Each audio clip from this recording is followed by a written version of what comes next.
Thanks for listening to Get in the Hole, your number one stop for all things in the world of golf. Watch and subscribe anywhere you get your favorite shows on Apple, Spotify, YouTube, Google, and more. Just search Get in the Hole. Get in the Hole is the official golf pod of the Underground Sports Philadelphia family of podcasts. Now let's get right into the action. Here's your hosts, Steve McAvoy and Ben Pirro. Philadelphia, baby, you're going to love it. Best sports fans in the world. Actually, the worst, but that's what makes them the best. All right, I'm doing the banter intro kickoff. That was the hope, yeah. So I don't know why this came into my mind, but I had a weird ass thought of like we should like either draft or list our top 5 of not including humans because they're technically animals, but animals that would be good at golf.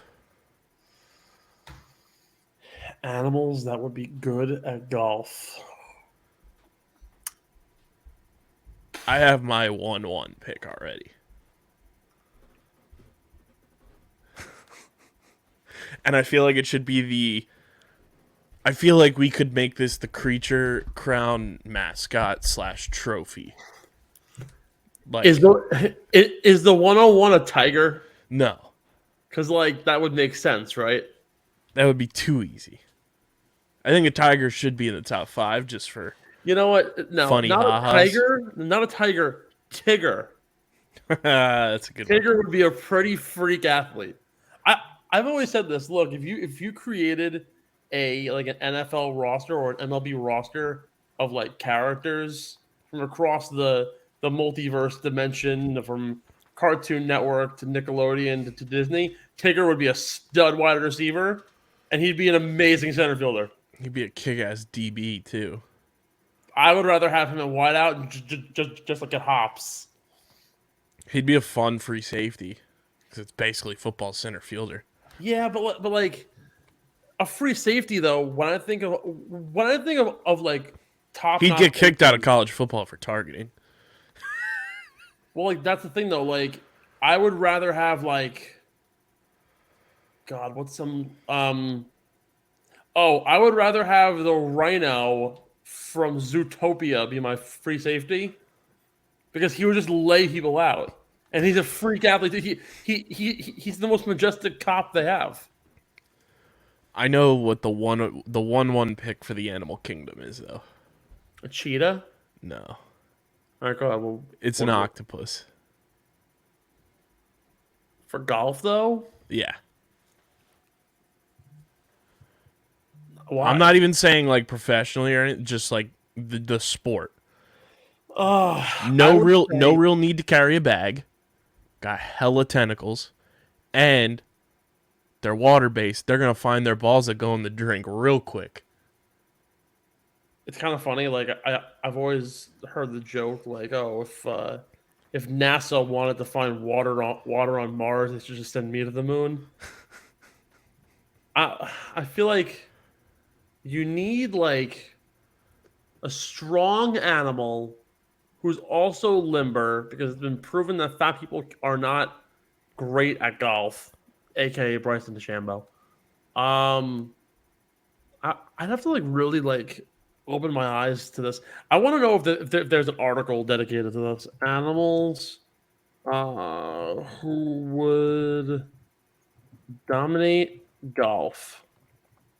Like, I think I have my top 4, like my foursome for golf from the animal kingdom pretty locked in. Hear me out. A deer. I don't hate that. They have good strides. Got built-in clubs too on the antlers. Exactly. It's a very strange question. Like this is one of those. It's the weirdest thing like, and it's probably because I'm running on 4 hours of sleep today that it popped in my head. But I was just like thinking of our Creature Crown, and I was like, an octopus would also be a sick ass fucking golf trophy like animal. This is like one of those like questions that like back in college my roommates would like get high to. Yeah, fun fact, we're sober as fuck right now. Which is kind of the weird part. Probably the best high thought my roommate ever had was, do you think animals, when they, like animals that become roadkill, do you think they kill themselves because they're depressed? Oof. And I was like, wow, that's like, this was like a random, like snowy That's night in the deep. middle of January. We're eating like Domino's, and I'm like, now, like I didn't do like drugs or anything back in the day. Back in the day, I'm like aging Back in myself my to day. 25. Back during the war. But Back like, in Nam.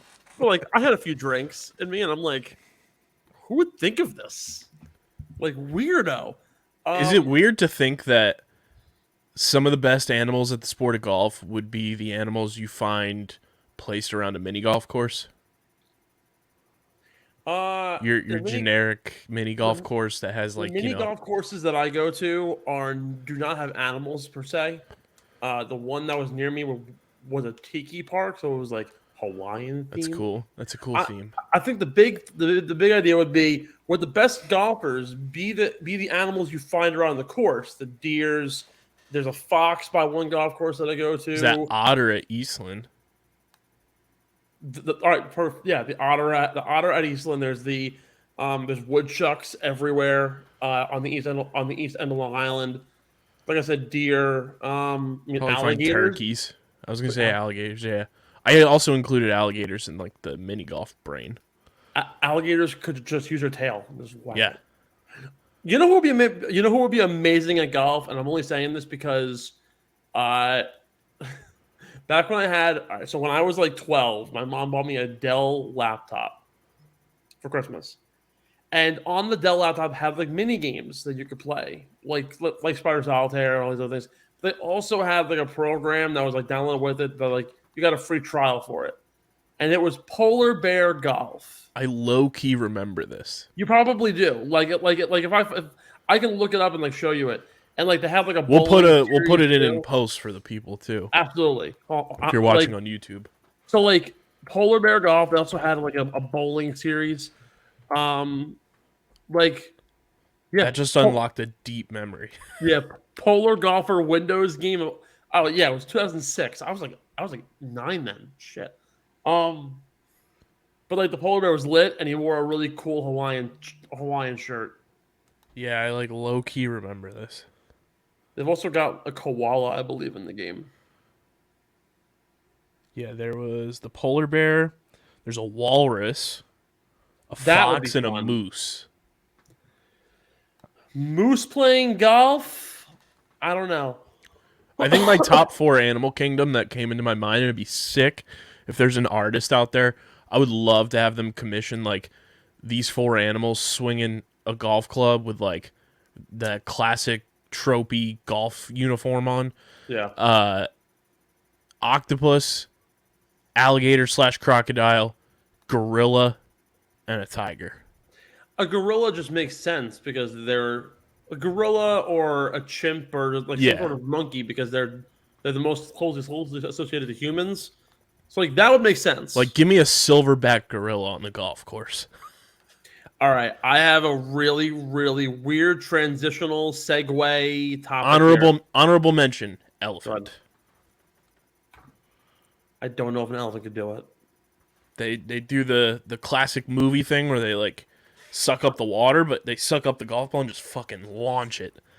Elephant is your driver? Good grief. So the elephant's playing grass beer pong basically. Essentially, that's a good call. So weird transition to Silverback Gorilla as well as talking about friends who got high. One of my friends brought up to me about a month and a half ago. If you gave how many people you put a silverback gorilla in the middle of Manhattan, Okay. King how Kong, many essentially. how many people would it take to kill said gorilla if every person was equipped with only one? So every person had one number 2 Ticonderoga pencil, Oh dear lord. and you couldn't sharpen it. Everyone's dying. Yeah, but like, how many people would it take if if I said, all right, 20,000 people attacking this gorilla can kill this gorilla? That gorilla's winning. How many people would it take? I am for sure thinking it's at least 10 million people. I'm thinking it's At least. the populace of Manhattan. If everyone worked together and just attacked this gorilla in one swoop and just stabbed them with their number 2 pencils. I think you need like the population of like the Americas.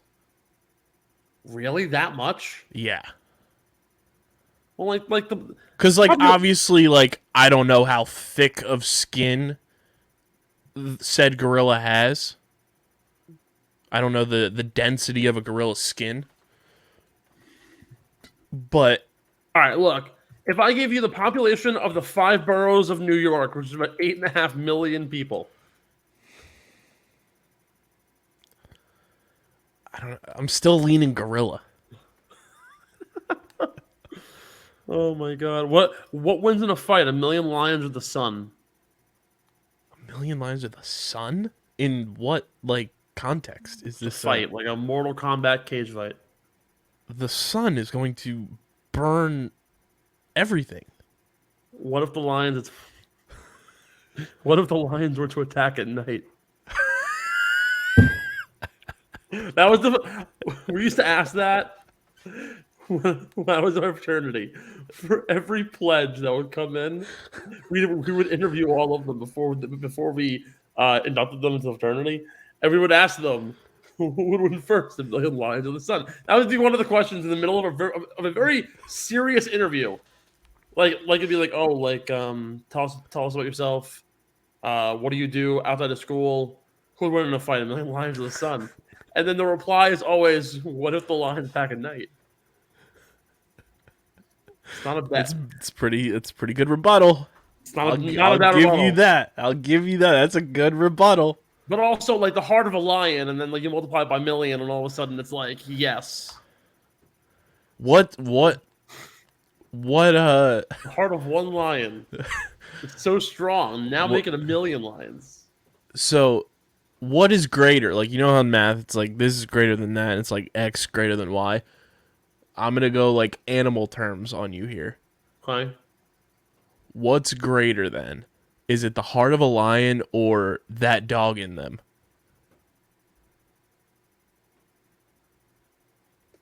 Depends on the dog and depends on the lion. Yeah. Are we talking like Pitbull versus like Alex from Madagascar? Or are we talking like I'm like, more so talking like the little phrase bulldog. itself. Like, would you rather have the heart of a lion or would you rather have that dog in you? heart of a lion? You're more brave. Okay. If you got the dog in you, you're a savage. True. Which could be helpful. Woman, can you do some for me? That could be helpful in a lot of instances. Yeah, what? That's going to be the poll of the week. That's the rather- poll of the week on the Twitter. Heart of a lion. Would you rather have heart of a lion or that dog in you? I'm gonna get this ready. Wow, this That's is actually, such a good question. This is actually really funny. I think this is when we're at our best recording this podcast. When there's nothing actually going on. It's like, yeah, we talk the golfs, but our opening banter segments are elite. Well, just wait till next week when there's literally no golf and it's just Christmas time and it's like, Hey, that's perfect. what are we gonna do? All right, let's segue in here. Welcome into the Get the Whole podcast. Stephen McAvoy, Kyle Bennett here with you. Monday, magnificent Monday in the world of golf. We've seen the match; it's come and gone. We've seen Tiger limp and gut it through, and it was really bad. I don't know how I feel about what I watched on Saturday, and we're going to talk about it. But a lot of really not a lot going on in golf. We had the match this past week, the PNC this week. Tom Hoagie, the man of the sandwiches, wins the QBE shootout with the Heat Tagala. We're going to see some good action at the PNC. You will see your every like 4-month dose of me monologuing to John Daly. Did I ever tell you the reason why I grew my hair out long over last winter was because I wanted it to look like John Daly's son? Yeah, you gave me the combo of Young Daly and Harry Higgs. Yeah, Was your that was your the inspo, and it reasoning? didn't work, and it didn't work, and now I have this like weird like fake pompadour. You gotta pomp it though. I, I gotta Moose. You gotta get moose. moose. That's a callback. We we love a good getting the whole call back. Polar bear golf, man. Polar golf. Oh, it's incredible. I can't believe I unlocked that memory in my head just like on a whim. That was ridiculous. That was a great memory unlock. So KB, let's break it down here. Justin Thomas, Jordan Spieth takes down Tiger and Rory. I saw it coming to a degree. We talked about it in our props last week.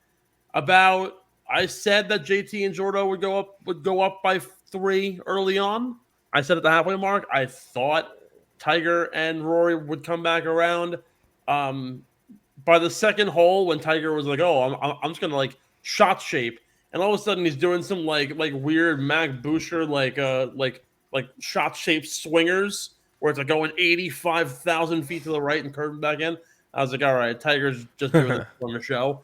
So yeah, JT and Jordo go all the way in. Had the audacity afterwards to go, Tiger, Rory, what happened? Oh, savage. Might I add also JT and Jordan Spieth like made for television. Like they were made for this kind of like atmosphere, and I cannot wait because JT is joining what is it? The TGC, is it? Yeah. The TGL. TGL. With Tiger and Rory. I hope Jordan Spieth gets in on it too, because to watch them on like CBS on like a Thursday at 6 before Thursday Night Football will be amazing. They not that we want to take away any of our listeners, but those two would be an electric podcast together. They would be. They'd be great. Like the modern player podcast, like Max Homa has his with a friend of his, I think. Those two have an open invite, by the way. Like not that we had to say it, but Jordan Spieth and JT have an open invite to come on, get in the hole anytime they want. Yeah, like I mean, literally any golfer can come on here and shoot the shit. You let me know. You text me 631-885-1703. He just doxed himself. Yeah, I'm gonna get some like weird like Elon Musk file like. I'll beep it in post. No, keep it. Fuck it. Call me. Beep me if you want to reach me. That's the second time I've made that reference, or somebody around me has made that reference in the last 2 hours. Really? A Kim Possible reference? Yeah. Wow, we're old. I had a really bad moment this past week. I texted my mother. Sorry, Kay, my girlfriend, is bothering me. Bothering, I must have butchered the spelling. Somehow autocorrected to birthing. Yeah. That's something for us to workshop and think about for next week's show. For the opener, worst autocorrect text you've ever sent. I had a segment on my old radio show, and it was literally called "Dumb Shit I Heard This Past Week," and it was mostly to just us shitting on like Bob Nightingale and Jared Carabas. But like dumb shit I've done this extremely past down week. bad. Dumb shit I've done this past week was text my mom that my girlfriend's birthing me, and not realize that I sent that, and she goes, "What?" I said something else. Hold on, wait. I said something else and proceeded to text that guy. Isn't your lady like a that type of nurse too? She's an L&D. She's picky, but like it's still children. No, it's really funny too because about 3 hours later, I'm texting my friend. I texted him, "Nice. How's work been? Are you still on your commute?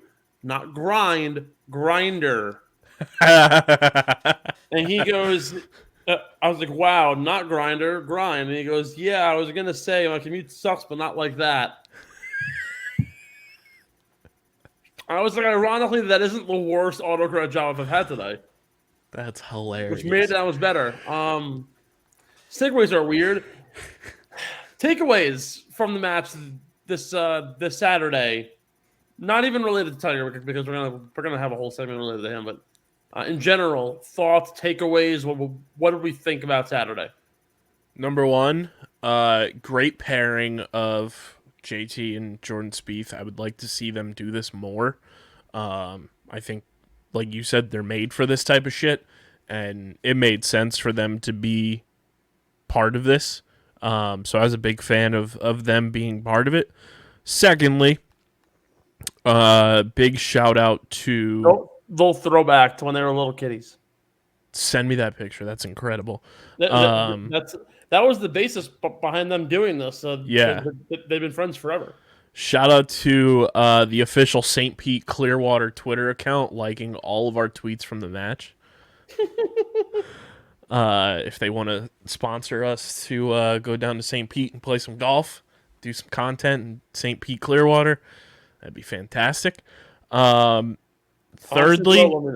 night golf rules. Yeah. Absolutely rules. Like, give me more night golf. I thought that was an awesome aspect. And, like, the match is just fun. I think, like, the way that this one was done was really, really well executed. And I hope this is kind of the format that they keep, like, moving forward. You know, do you continue to have, like, that rotation of different people? Obviously, you're going to have to, with Tiger kind of coming to a close on, you know, him being able to walk pretty much. But I mean, like, I think JT and Jordan, like, there's a case to be made that, like, this could be their thing, and I wouldn't hate it. Like, almost like a UFC or, like, wrestling type thing. Like, it's like, this is our tournament, and, like, you got to come take it from us. Like, it's like beer pong, and they're running the table, and you got to kick them off the table. That's the thing. I was thinking a lot about the TGL while I was watching this, and I'm like, how is it going to do in that, like, stadium confine? And I always return back to the idea of scrap the stadium concept and just every single week on, I don't know, say a Monday or a Tuesday. If you really, I mean, it's tough because of the PGA Tour, like, calendar, right? But even if it was just a seasonal thing, the guys can do it. Oh my god, my whole camera just went like blank. I can't like see myself. What the hell is this? Oh my god! I think it's from when you put your phone up to the. Was it thing? It went out of focus. White balance. What? Me drinking with my girlfriend. White balance. It's back in the film days. Yeah, like I was thinking, like, during the quote unquote off season for these big guys, because everyone else is playing in the fall swing events, what if you did, like, from September through December, and you just do every, like, 2 or 3 days, you go out, you play around the golf, and it's like that. It's tournament style. You play 12 holes, whatever it happens to be, best ball, aggregate score, mini games, whatever you want to do, and you bring on new guys. And I would not mind in the slightest to do a JT Jordo combo and just play against everybody. I also thought halfway through, I was like, you know, if we really want to settle this whole PGA versus Live thing, we should just do a Jay Monahan versus Greg Norman event, and just give Jay Monahan whatever the handicap is. Just give him as many strokes as he needs to make it equitable. Or you do, like, Tiger versus Greg Norman, because Tiger still can't walk, and it was very clear, but his skill was still kind of there. So I think that would be a little more equitable. Or just, I don't know, make a partnership now and do 2 live golfers versus Justin Thomas and Jordan Spieth next year. It'd be sick. Like, the possibilities with the match, because of how unique it is, are endless. Yeah. But, like, I think, like, the whole, like, it's almost like beat Bobby Flay in a way. Like, yeah, exactly. You have your Bobby Flay, which would be JT and Jordan Spieth, and then, you know, whoever, it's like, oh, here's 2 of our friends that are coming to beat us, and you gotta go, like, that kind of style would be fun. Also, rest in peace to the referee in real life. He passed away recently, but how funny would it be to have Jay Monahan versus Greg Norman celebrity death match? That'd be awful. I mean, like, Greg would probably win. He has more of that, like, killer instinct, I feel. Narrated by Rory and Tiger. And some guy from the Saudi investment fund. He's the sideline reporter. Or, no, you know what? Look at Arlo White top of the broadcast. That'd be good. Arlo White here. We're reporting live from the Wynn Las Vegas. Dude, The cage match of the century. That The would be death electric. Match, duel to the death. Greg the Shark Norman. It's Monahan versus Norman here in Qatar. I'm so sorry. This might be too soon because of Grant Wall's death. Yeah, rest in peace to Grant Wall, by the way. And I feel so bad for that man. But yeah, it would make sense that the Saudis would try and strong arm them and like put it in like Qatar, Saudi Arabia, or the UAE or some wacko shit like that. But yeah, like overall takeaways though from the match, night golf's amazing. Yes. There's one night golf spot by me. It's a par 3 in Deer Park. It's fucking abysmal. That's good water. It's terrible, the golf course, because they keep it in horrible condition and the lights aren't like good. Like, you need really good lighting to play night golf. I know in Dubai they have a lot of really cool like night golf spots, mostly like in Asia. I would love to see more night golf events. Dude, night golf in Japan would be sick. Would be awesome. I think it'd be really cool to do these kind of things more often. The match itself, I didn't. What do you think of the format, like the 12-hole thing? I didn't like the 12 holes when Bryson and Brooks did it, but it's grown on me a lot. I think it's fair because the average round of golf is about 4 hours. This is now 12 holes, is about a 2.5 to 3 hour spectacle. So that's about right for a charity event. I think it's better too when it's a pairing for that. I agree. Yeah, I think it worked better. I think also the best ball 4-ball I think works too. It kind of gives it a fair advantage to certain guys. It kind of levels the playing field here. Overall, I think it's just a really good event, and I think I shit on the match a lot for a few years because I didn't love the actual product that I was putting out, largely because of the people that were involved. I think now that you have actual golfers, I love it. Yeah. Brady and Peyton Manning and Steph Curry didn't get me interested. It really didn't. Like it got the uber casual interested. Brady and Peyton was fine because of the time it happened. Like it was like where no sports were happening. So like it was fine. But I agree on like the Steph thing. Like, you don't need to have your superstar Big Four athletes necessarily involved in the actual product for it to be good. And I think this helped prove that more.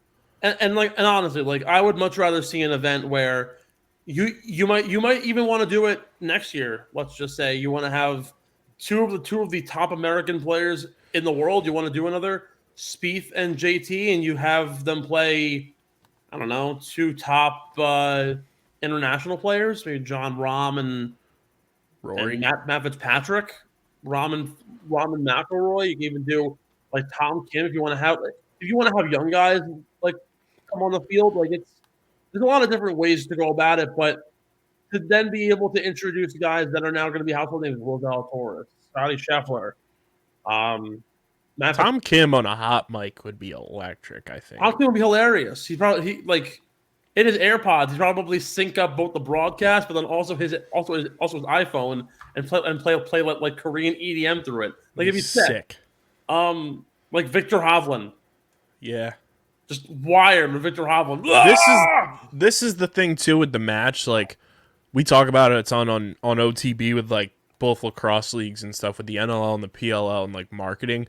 The match is like golf's big way, I think, to enhance the marketability of the players for your new audience that you're trying to reach for the PGA, like with them. And this is like every sport, like trying to hit that younger demo, trying to bring in a younger audience. That's the kind of stuff that, like, if you market it better to where it's in their faces more, like this is kind of like your test run of this format. Yeah. But I think this is your opportunity, like you said, get the Zalatoris, the Scotty Scheffler, the Tom Kims, like kind of the young guns out there too, with JT, Jordan Spieth, and those kind of guys. Like that can draw in a younger audience because it is a condensed format of traditional golf. It's mic'd up. It's at night. Like it's a spectacle kind of thing. And I think that also can help bring in that younger audience that I think the PGA wants to try to bring in now. Yeah. So I think like this was kind of their test pilot on that in a way. And I think it's something that as they continue to workshop stuff, it can help continue to grow that and be a catalyst for like younger golf fan growth. And I think though that like it's more than just marketability of the players, but it's just the sport as a whole. Like you're saying, I think this is going to be where more the TGL kind of takes over, because it's going to really come down to marketability in that sense, where you can get on multiple guys. Now, again, we have 4 of the greatest golfers on the planet right now signed up for that. If you do a tournament style thing for the match, that'd be great. But like the problem is unlike lacrosse, right? Or baseball or football, you have these celebrity events. If you watch golf, like me, where I sit in front of a TV for 5 hours, my girlfriend goes, "Hey, love me," and I'm like, "Sorry, Rory's putting," and you don't hear a fucking pin drop for 5 hours, and I'm just sitting there with a beer. I'm a different person. I'm a different breed of human being. You watch golf now, and it's like it's mic'd up. It's at night. That isn't the expectation, though, that you're going to get if you're going to watch the actual event. And let's be honest, no one's really watching golf anyways, unless you're me. So it comes down to, can we get people to play the game of golf? I think you can do that easily, but I don't. But it isn't the same as you go watch the Phillies one night and you watch Bryce Harper play, and you can immediately go, I want to be like Bryce Harper. You go buy his glove, you buy his cleats, you go out to a baseball field and you join a league and you play in the spring. Basketball, you watch Joel Embiid. I want to be Joel Embiid. You're gonna want to dress like him. You're gonna wear his shoes. You're gonna go play basketball and try and be like Joel Embiid. You're gonna have to hit a mighty growth spurt. Probably. All right, fine. I want to be like Tyrese Maxey. There we go. That's a little more attainable. I want to be Spud Webb. You need moon shoes to be Joel. Muggsy Bogues. But like you watch these guys, and it's more attainable because every night it's the same thing, and it's exactly what you can do. Mm-hmm. Where in golf, it isn't mic'd up when you watch it. It isn't at night.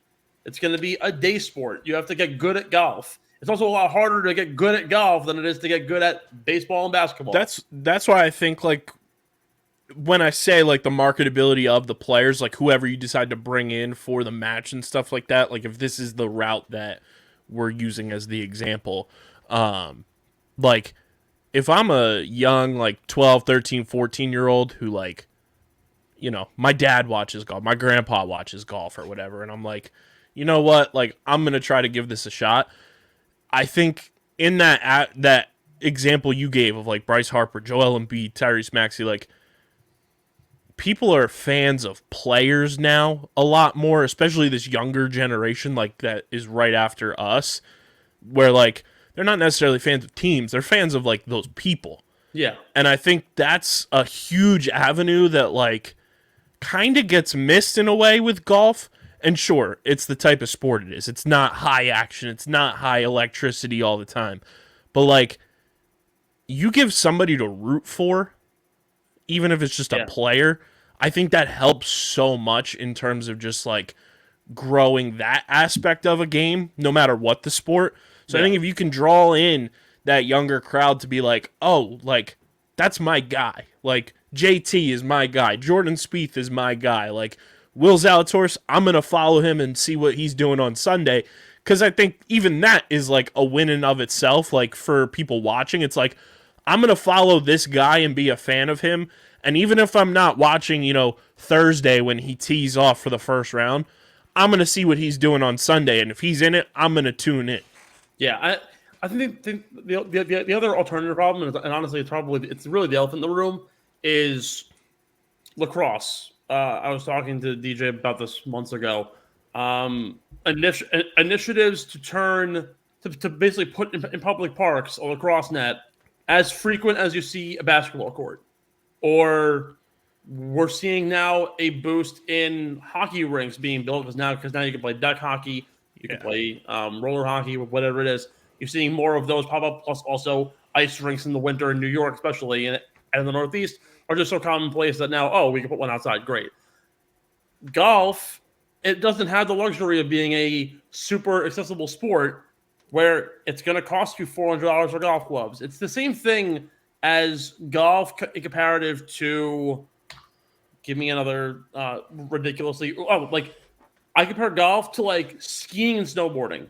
If your family doesn't grow, if your family doesn't grow you up, bringing you to the mountain, buying your $400 board, your $100 snow pants, and it really adds up. Like, it's probably, honestly, skiing and boarding is more expensive than the golfing is.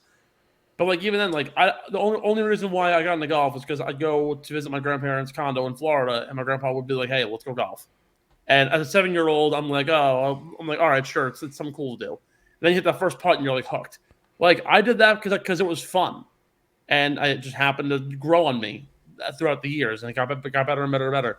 I've never skied or snowboarded once in my life. My girlfriend does it all the time. She's trying to convince me now to do it with her, and I'm like, I'm a little hesitant to do it. I get the idea of people watching the sport and being interested in it that way, but I also feel like if you can't actually play the sport, it's harder to emotionally attach yourself to it. Like, look, I love watching lacrosse. I think lacrosse is a great sport. Mm-hmm. I have zero ability to play lacrosse, nor do I have the money because I burn all my cash on golf to afford anything in lacrosse and actually try and get better at it. Therefore, also, I kind of get a little detached. Plus, on top of all of this, with golf, you got to pay subscriptions to watch it. Mm-hmm. I think that's a big extra to watch Golf Channel because most cable packages will not offer it to you. And now even in the streaming age, NBC Golf and Golf Channel managed to not be a part of the sports package on Sling or Fubo or Roku. It's now an add-on. So no matter what, you're paying for extra, and people obviously that's something I think has to fix from just the watchability standpoint. Like, it's all got to be centralized. Like, I look at what the MLS is doing going into next year, being all on Apple TV. Yeah. Like, at least make it centralized where you know where you're going to get it. And Steve, before we continue, it's funny you bring up snowboarding and skiing and everything, because this show is brought to you in part by our friends at Tomahawk Shades, the best small batch eyewear in the game. And Steve, you know what else goes with eyewear? Back in stock, just in time for the season. The Vista X1 Tomahawk snow goggles in stock now. They look sweet. They have the signature Tomahawk logo on the eye straps. The lenses on them are incredible. It's 3 lenses included: silver, light blue, and sunset. Anti-fog vent system, 100% UV protection, 40mm elastic strap, anti-slip on the strap as well, adjustable buckle, and full helmet compatibility. You also get microfiber cloth with it. You get neoprene travel case, all the lenses, the goggles. They look sweet. They're $145, which, from everything I've talked to people who are in the skiing and snowboarding community, that's a pretty fair price. But guess what, guys? When you go to TomahawkShades.com and you put in code USP at checkout, you get 25% off your order. And that includes the snow goggles. And for the people at home who are wondering, that aren't that quick with math, 25% off takes almost $40 off your order, and you're going to be paying $108 for high-quality snow goggles for this skiing and snowing season. And, Steve, I don't know if you saw, Tomahawk just partnered with one of the biggest names in golf. Really? Tomahawk Shades is now officially partnered with, I want to pull it up because I can't think of the name off the top of the dome, but Tomahawk Shades is now partnered with Paige Spiranek. Really? Official brand ambassador. I commented on the post and said we got to get Paige on the pod. Tomahawk liked it. Somebody was calling us like that we were using her for clout, and it's like, bro, Tomahawk's been one of our greatest partners since right when the pandemic. This is how you know Tomahawk is a quality company. They partner with us right in the middle of the pandemic. They've been rocking with us since 2020. They liked our post on that saying Paige has got to come on the pod. We're now part of the Tomahawk family together. It's owned by athletes as well. Kyle Harrison, former lacrosse player. Chris Hogan, ever heard of him? Super Bowl champ. John Jay, former baseball player, part of Team USA. And Daniel Descalzo as well are your 4 owners of Tomahawk Shades. Like, come on. They're the best in the game. Use code USP for 25% off. Go get those snow goggles. It's prime snow and ski season coming right up. And you want to look styling and profiling with Tomahawk Shades. Dan Descalso is low-key a dog. He was one of the best players in like MLB like 12 back in the day. Never 100%. forget. Those are 4 guys we got to get on this show too. Is all the Tomahawk owners. To shoot the shit with Exactly. with Chris Hogan would be hilarious. He's right in your neck of the woods. He's Long Island. I mean, well, yeah, like, well, aren't isn't everyone based out of the island? Tomahawk's headquarters is Long Island. Yeah. We gotta do the hookup. Honestly, We got to do a Tomahawk like HQ tour. Honestly, please. The amount of times I'm on the island, you're right there. Like, speaking of which, I'm offended you didn't let me know you were on the island for the Riptide game, and you didn't I did let you know, but you told me that you were going to be out of town on the following day. You're right. Regardless, Tiger Woods. I am going to probably be the biggest Debbie Downer on the planet, but I think it's a really important and modest discussion that we have to have about what we saw in Tiger Woods. And KB, if you don't mind me taking the floor for about 2 minutes. Go for it, my man. You know, here, I'm gonna do this for the people. If you're not watching on YouTube, you should be. YouTube.com/@UndergroundSportsPhiladelphia. Ready? Here we go. There's no way you're putting me solo here. Oh my goodness. Go for it. The floor is yours. You know, I watched Saturday, and I'm sitting in my girlfriend's house with her dad, and we talk golf pretty often. And he goes, "What do you think of Tiger?" And I'm like, "Well, I don't really know like what to expect." He showed up to the range about an hour prior to the event, talking to people, signing autographs. He was hitting the ball like 176, I believe, club speed, which was pretty damn good. I believe his top out was like 182, but he's carrying a wedge around and he's using it as a cane. Like very clearly is struggling. He showed me a lot of signs of I'm still not ready to do this. And I think the reason why he was there and the reason why he'll be here next week is because A, you're contracted to probably do this match, and it'd be kind of shitty for you to bail out of it last minute. And B, your son Charlie really wants to golf with you and be on the national stage, so naturally you're going to play anyways. But last week had plantar fasciitis, withdrew from the Hero Challenge, knew he can do it, didn't want to do it. He just looks physically out of shape, and it's when you're hobbling around with the need. I'm telling you right now. The golf cart was the sole reason why he played. If there was no golf cart, he was not playing. Or he would have been agonizing for 12 holes. To have to rely on the golf cart just shows to me that he still isn't ready for this. And I don't think he's going to be ready for April for Augusta. I don't know if he'll be ready at all at any point this entire year. He still has simply a long way to go. Not to mention, like, on the course, driver was looking good. Had a few moments. Tried shot shaping. I think he really did hold up to the title of "I can hit any shot you want. I just can't walk." When he said this 2 weeks ago, the putter, he couldn't buy a putt the entire day, which to a degree is also a byproduct of not being able to get down, read your putt well. It's something that happens to a lot of golfers with age. He simply did not look like he was in his element. First hole birdie. Seemed all well and great. It was awesome. But he has to be astronomically stronger in his legs and his feet in order to be able to compete at a regular level. And I might sound like a really like a real true negative Ned and a Debbie Downer here, but I don't think Tiger Woods can win an 83rd event.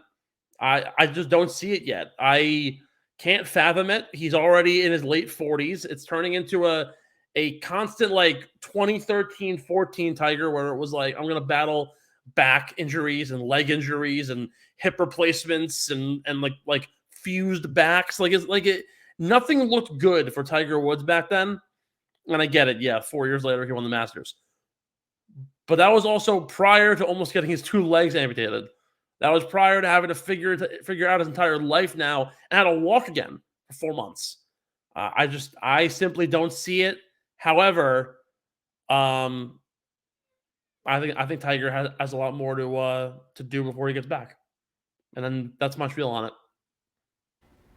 it. It really is tough because he shouldn't have to deal with that, but as someone as uber competitive as him, who has literally said, if I'm going to play a PGA event, I'm not going to use a golf cart, even though technically they can make the exception for him, he's kind of beating himself up. And I just don't understand why he would do it. So, well said, King. Well said.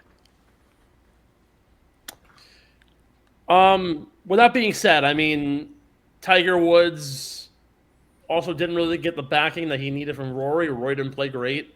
Tiger was doing this a lot more for show. Overall, though, like on-course ability, the shot shaping was really good. The driver was playing pretty well. It was playing a bit of a rough push, which is a little tough at times, but still maintained that same fairway dedication, which we know of Tiger. Again, couldn't buy a putt. There were probably 5 or 6 birdie putts that went for naught. One big thing I caught up, though, his approach game, his iron to wedge game, missing a lot of greens, was pushing it long, was finding the edge, was finding the fringe a lot more, was leaving it up a little short sometimes. I don't know if it was necessarily him chunking it or not, but still doesn't totally seem all there. The range looks good, but when he goes to the course, it doesn't totally translate over. And I think Tiger said if he goes out on a course, he'll probably shoot like a 76. So that's really all I have on Tiger's ability. It's getting there, but again, this whole plantar fasciitis thing is definitely teetering with him, and until he can fully walk on his own and play a full 4 round of golf, full 4 days of golf, then I'll really be all over the Tiger Woods train once more. Not much more to add to that. I agree. You know, it's one of those things that, like, you covered all the bases there, that, like, he's still working his way back.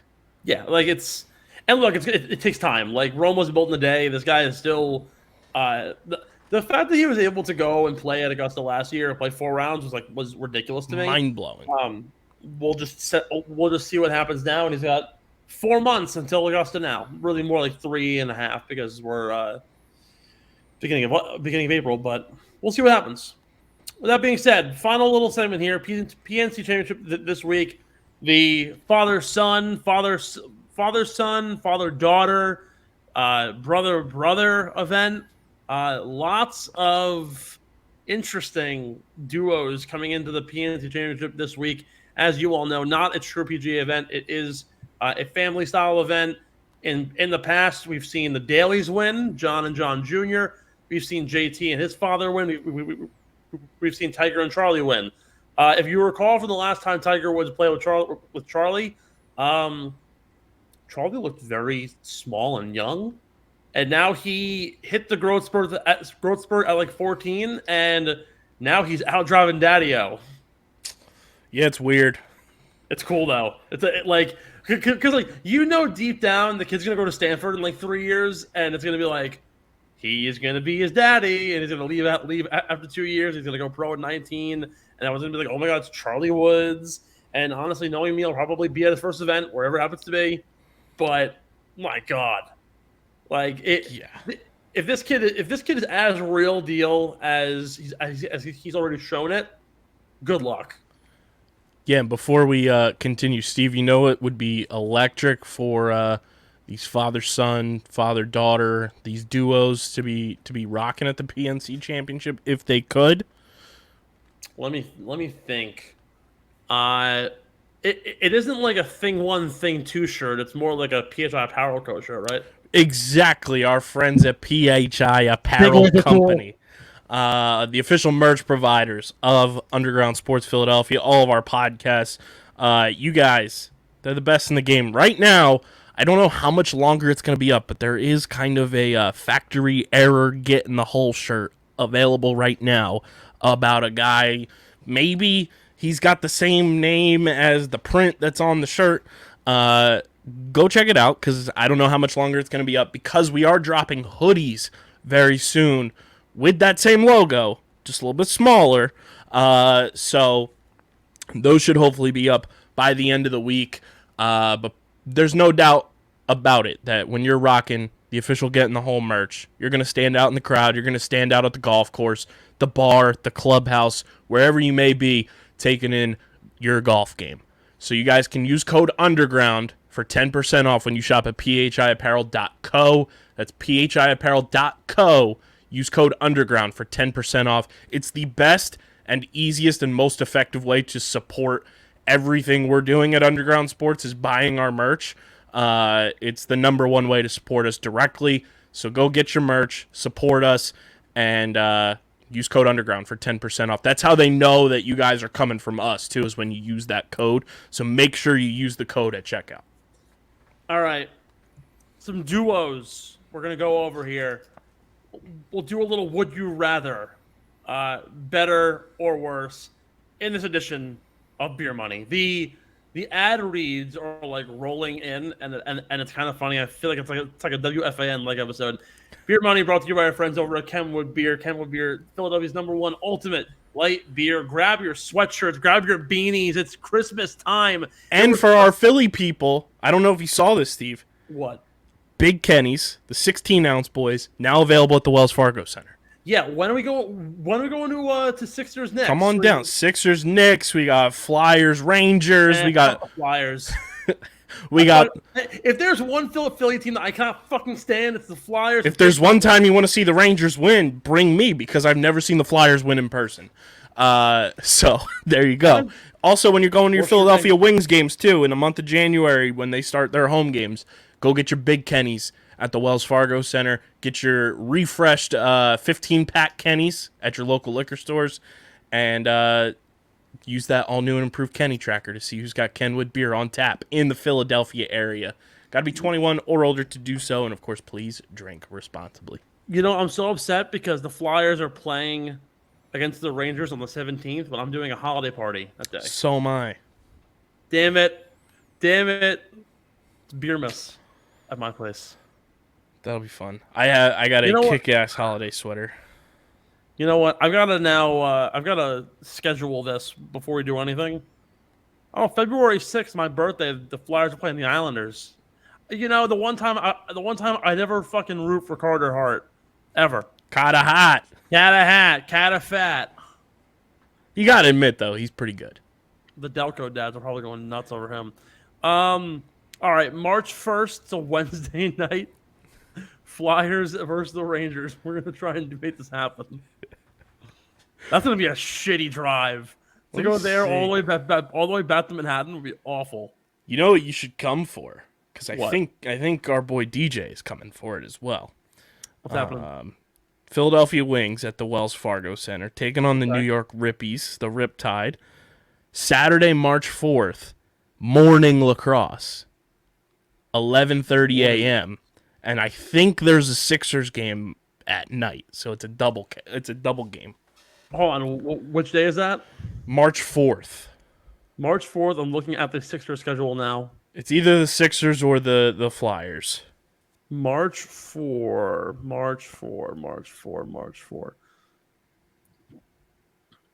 Oh, it's probably the Flyers, yeah. The Sixers are going to Milwaukee that night. Oh, the Bucks. And the Beckies. March 4th. Saturday, March 4th. No, the Flyers are on the road. I wonder what is happening at the Wells Fargo Center that there is a day game of lacrosse. I just assumed that it was like one of those doubleheader instances. Here we go. We're now gonna dig to the Wells Fargo Center page, and we're gonna find what's happening that night. What's happening now? I am now literally edge of my fucking seat to find out what's going on March 4th. UConn and Villanova. I was gonna say it might be Nova Nation. Baby. Yo, that's a good game. That's probably some Big East tournament implications too. That'd be sick. Nice little 7:30 start.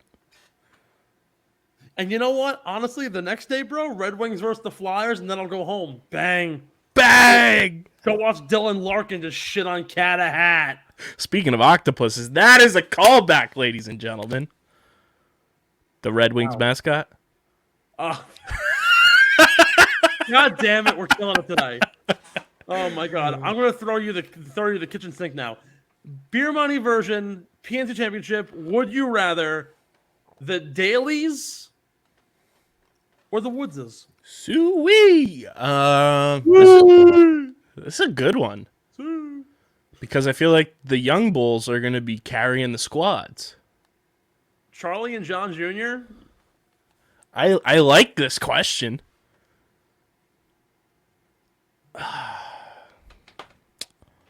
I'm gonna lean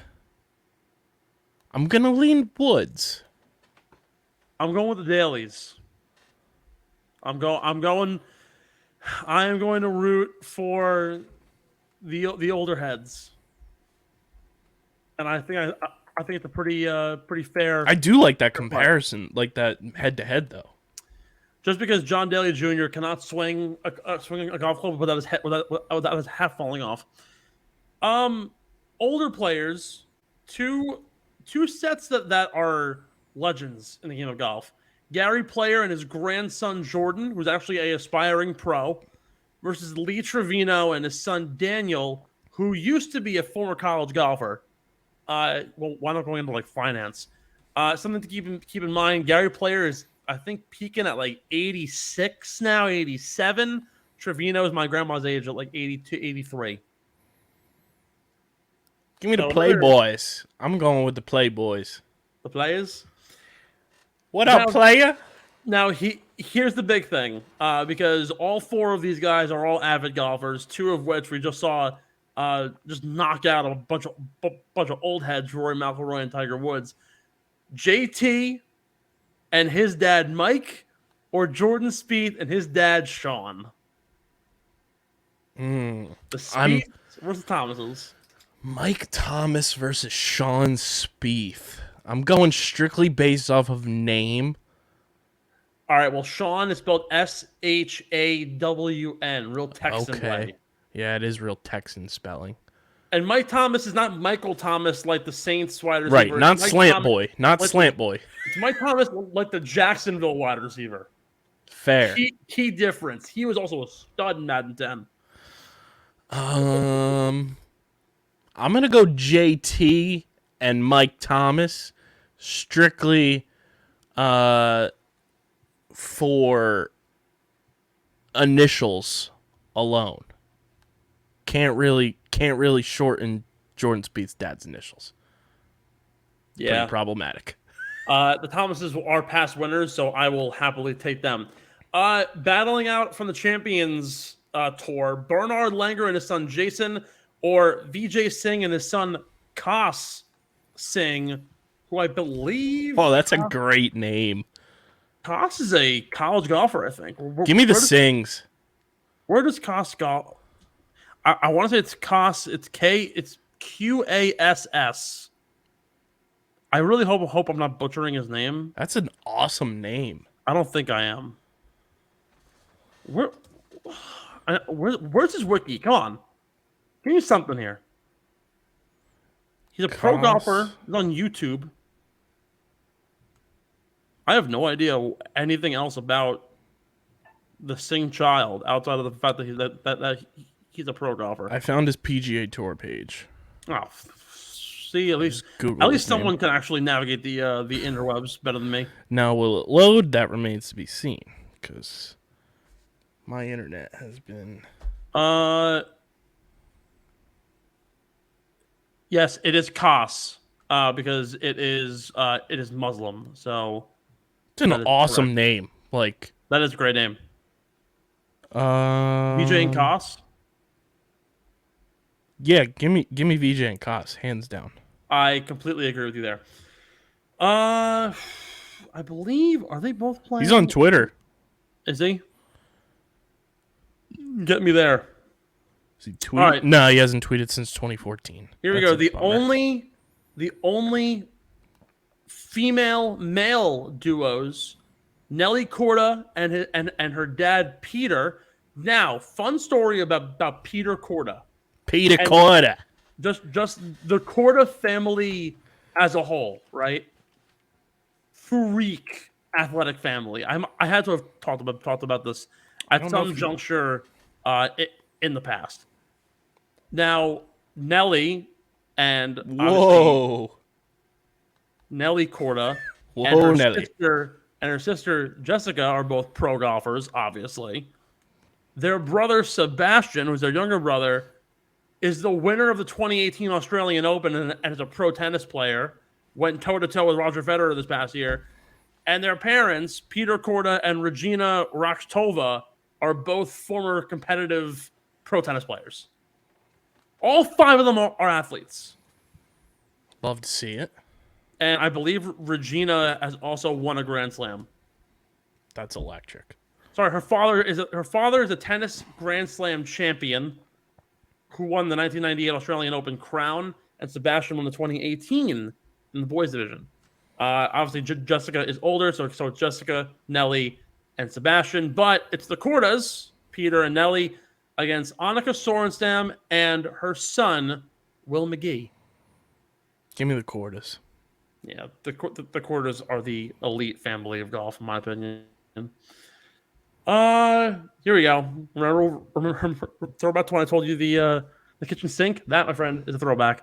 Stuart Sink and his son Connor Sink, spelled Cink, not with an S, against Jim Furyk and his son Tanner Furyk. Now, Jim Furyk, top 3 money earner all time on the PGA Tour.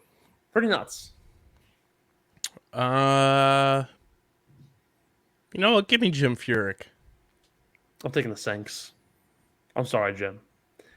Now, there's Nick Faldo, who we all know how aggressive and mean Nick Faldo is, and his son Matthew, against probably the laziest naming, Padrig and Patrick Harrington. Tell me you Americanized your son's name without telling me you Americanized your son's name. Literally. That's electric. But I mean, like, granted, like, but it's no JD and JD2. John Jr. Or they called him LJ, Lil John Daly. Yeah. Yeah! Okay. Shotty got down.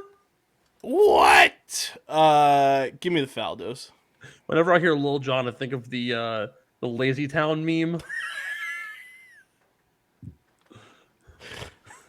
You got to do the cooking by the book. Yeah!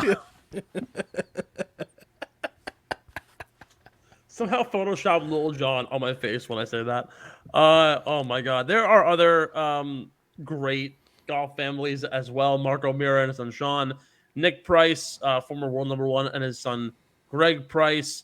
There's the Kuchers, the Lehmans, the Leonards, and of course the Duvals. But those are just the few that we are going to go off of with. Final thoughts before we hit the road, Jack. We will be coming back for Mo. Make sure you subscribe. Yeah, don't you come back no Mo. We're coming back FOMO. For more next week. Make sure you subscribe. YouTube, youtube.com/@undergroundsportsphiladelphia. We're at 327 subscribers right now. I've had to temper expectations because you guys aren't subscribing. I still think we can get to 350 by the end of the year. So go subscribe, youtube.com/@undergroundsportsphiladelphia. Let us know which animals in the animal kingdom you think would be the best golfers. We talked about that top of the show. I feel like this summer, Steve, we should do some sort of video series with mini golf. Yes. And I will be doing it. And at some point, hopefully, I go to Florida and I can play Tiger's Pop Stroke. We should do like a mini golf tour. Let's do it. Like, we'll hit one on Long Island. We'll do some down at the Jersey Shore. You'll hit Florida if you go. The only way this works, though, is if we go to, like, Bangkok and do it like Live Golf. Go to Bangkok, go to, like, Singapore. Go to Tokyo. Yeah, basically. Australia, New Zealand. Well, you know what? If people keep on buying PHI Power Co. shirts and hoodies, I could probably get myself a one-way ticket to Japan. The only question would be, how do I get back? That could be a fun thing that we do, though. If we do a mini golf tour, we figure out the courses, and we make the 2023 getting the whole mini golf tour shirts. Bro, I thought you meant like GoFundMe to fund my flight tickets. Follow Steven's journey. To be fair, the amount of traveling DJ does alone, along with myself, but DJ via the air, we need some sort of travel company or booking company or airline to sponsor us. Well, the we're still waiting on Bennett Ford to get to us. I will be hitting them up, especially because I was down in the deep droves of eBay last night and found the sickest neon sign, no free ads, of Bennett, insert car company here, name. Really? Not theirs specifically, but that car brand. And it was like $35, and I would have it down here in the studio. That'd be elite. It'd be sick. I also found a really sick one that was the Masters logo. Folks, that's going to do it all here. I have to go to the banyo. KB has other things to do. And we have just knocked out an hour talking all things golf. It's been really good. I think this is one of the best episodes yet. The polar golf part probably put it over the edge. Thank you all for listening and tuning in. Be sure to like, subscribe, follow on YouTube, Apple Podcast, and Spotify. Go follow us. Honestly, please. Well, I'm fun on Twitter at Stephen McAvoy _ He's fun on Twitter at KBizzle311. We'll see you guys next week. Maybe. We'll see how the holidays go.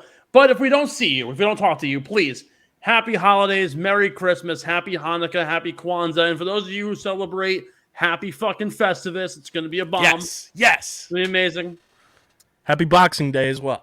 For all of you who are Christmas people and want to listen to the greatest Christmas song of all time, Ise Ise is a Nigerian Christmas song. Go listen to that. You will not be disappointed. With that being said, he's KB. I'm Steve McAvoy. That's KB. I'm Steve McAvoy. Thanks for listening to Get in the Hole, the official golf podcast of Underground Sports Philadelphia. Catch us every week wherever you get your favorite podcasts, and be sure to like and subscribe on Apple, Spotify, and YouTube. You can follow us on Twitter and Instagram at Get in the Hole Pod, and follow Underground Sports Philadelphia at Underground PHI. We'll see you next time. And remember, get in the hole!